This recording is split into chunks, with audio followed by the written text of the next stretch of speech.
Sabe, quando a gente pensa em maçonaria, muita coisa vem à cabeça, né? Mas e o comecinho de tudo? O que significa de verdade ser um aprendiz maçom?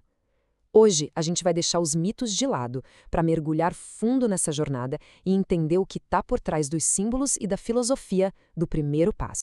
Essa é a grande pergunta, né? O que será que acontece lá dentro, a portas fechadas?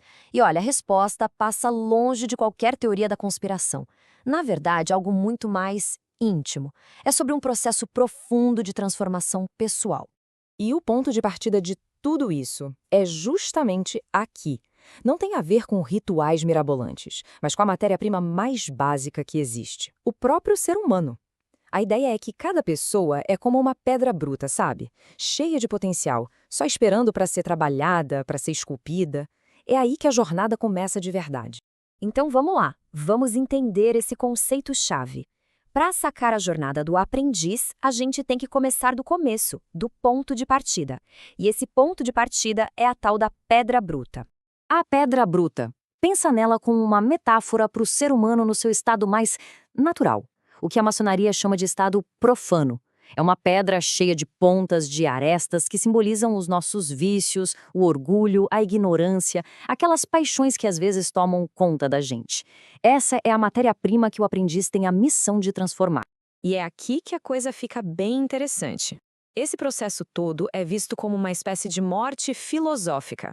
A ideia é matar, simbolicamente, claro, aquele ego profano, sabe? Aquele que é movido pelo orgulho, pela ignorância, para dar espaço para o nascimento de um novo ser.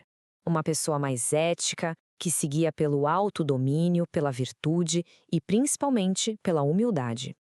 Ok, então a matéria-prima está definida, mas como é que se dá o primeiro passo concreto dessa transformação? Bem, a própria cerimônia de iniciação já é uma grande alegoria dessa jornada. Uma jornada que vai da escuridão para a luz.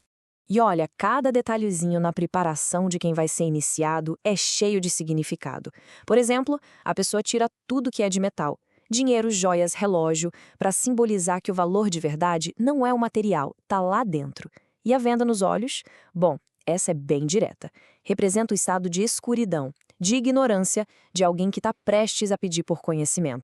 Aí, no clímax da cerimônia, com a pessoa ainda vendada, naquele estado de vulnerabilidade, uma pergunta crucial é feita. É um momento que define o propósito de toda a jornada que está começando. E a resposta para essa pergunta, essa resposta ilumina todo o resto do caminho. Luz, é isso. A resposta é uma única palavra. Simples, mas com uma profundidade enorme. E é claro que não estamos falando de acender uma lâmpada. É a luz do conhecimento, do desenvolvimento moral, espiritual. É, no fundo, a declaração de um desejo muito básico.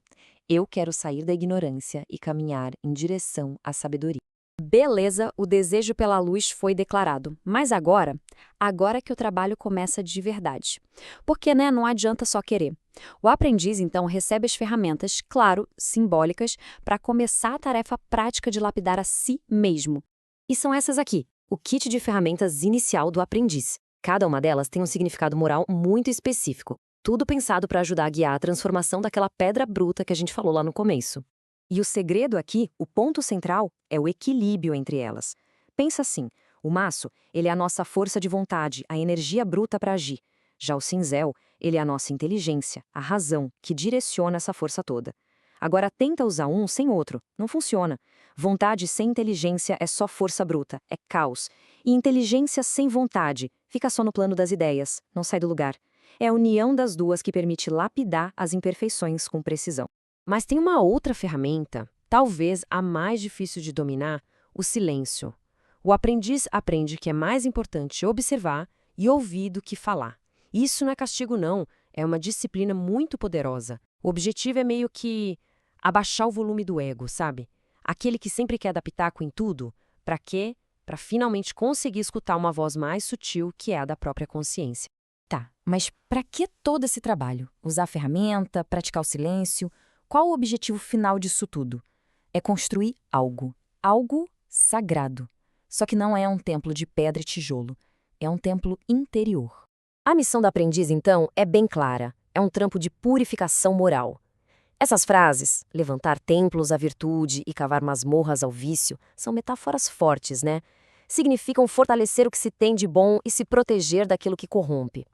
No fim das contas, é pegar o caos que a gente tem por dentro, as nossas paixões, e transformar em ordem, em harmonia. E qual seria a fundação desse templo interior? Bom, a base de tudo é a obediência à lei moral. Ela é a pedra angular, a primeira peça da construção. Pensa bem, sem um código de ética forte para guiar, todo esse trabalho de se melhorar fica meio sem rumo, né? Sem propósito.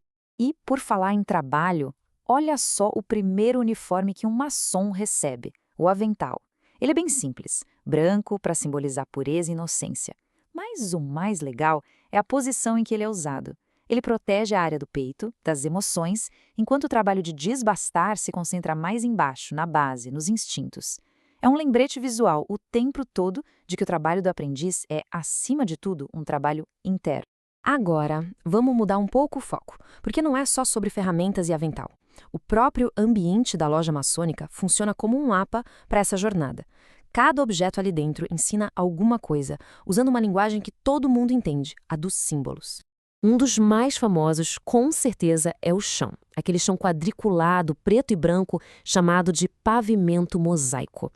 Ele está ali para lembrar a gente o tempo todo da dualidade da vida. Sabe, bem e mal, luz e trevas, alegria e tristeza, tá tudo ali, junto e misturado. E o desafio é justamente esse, aprender a caminhar em equilíbrio nesse terreno. Outra coisa interessante é a tábua de traçado. À primeira vista parece só um quadro decorativo, né? Mas a história dela é outra. Antigamente, era ali que o mestre arquiteto desenhava os planos da construção para os operários. Hoje, simbolicamente, ela é tipo o plano de estudos do aprendiz. É um mapa moral que guia todo esse trabalho de se aperfeiçoar. E no final, tudo isso converge para uma ideia muito poderosa. Ter autodomínio não é só uma meta pessoal para se sentir bem consigo. É a base, a fundação para qualquer tipo de liderança ou para qualquer contribuição de verdade que se queira fazer no mundo. Afinal de contas, a maior de todas as revoluções sempre começa do lado de dentro. Então, é isso. A jornada do aprendiz é sobre criar uma base sólida. É lapidar a pedra bruta para que ela possa um dia se encaixar em algo muito maior. Mas, se tudo isso é só o primeiro passo, só a fundação, fica a pergunta no ar, né? O que é que vai ser construído em cima dessa base? Bom, essa já é uma questão para os próximos passos dessa longa jornada.